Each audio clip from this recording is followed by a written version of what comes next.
ఆలోచించకుండా పనులు చేస్తే విషాదమే మిగులుతుంది అనే నీతిని చెప్పే కప్ప ఎలుకల కథ.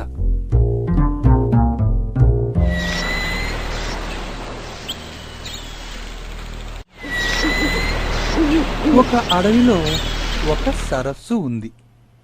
ఆ సరస్సులో కప్ప, ఒడ్డున ఉన్న కలుగులో ఒక చిట్టెలుక ఉంటున్నాయి. ఆ రెండిటికి మధ్య స్నేహం కుదిరింది. రోజు కలిసి కబుర్లు చెప్పుకుంటూ ఉండేవి ఆ రెండు. అవి రెండు విడిపోలేనంత స్నేహితులయ్యాయి.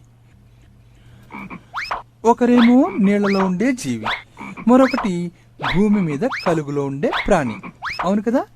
ఈ రెండిటికి మధ్య స్నేహం కుదరదు అన్న సంగతి ఆ రెండు గ్రహించలేకపోయాయి. కాలం గడుస్తూ ఉంది. తామెప్పుడూ విడిపోకుండా ఉండాలంటే ఏం చెయ్యాలి అని ఒకరోజు కప్ప, ఎలుక ఆలోచించాయి. ఇద్దరి కాళ్లకు కలిపి తాడు కట్టుకోవాలి అని అనుకున్నాయి. అలాగే చేశాయి.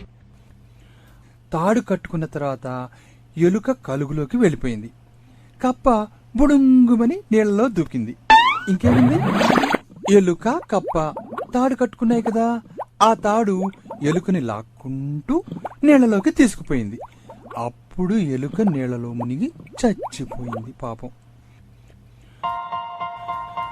కొద్దిసేపు అయిన తర్వాత ఎలుక శవం నీళ్ల మీద తేలింది. దానిని ఓ పక్షి చూసి కాళ్లతో పట్టుకుని ఎగురుకుంటూ పోయింది.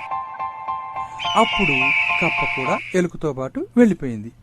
చివరకు కప్పను కూడా పక్షి తినేసింది. చూసారా? తెలివితేటలు లేకుండా, ఆలోచించకుండా పనులు చేస్తే ఏమవుతుందో?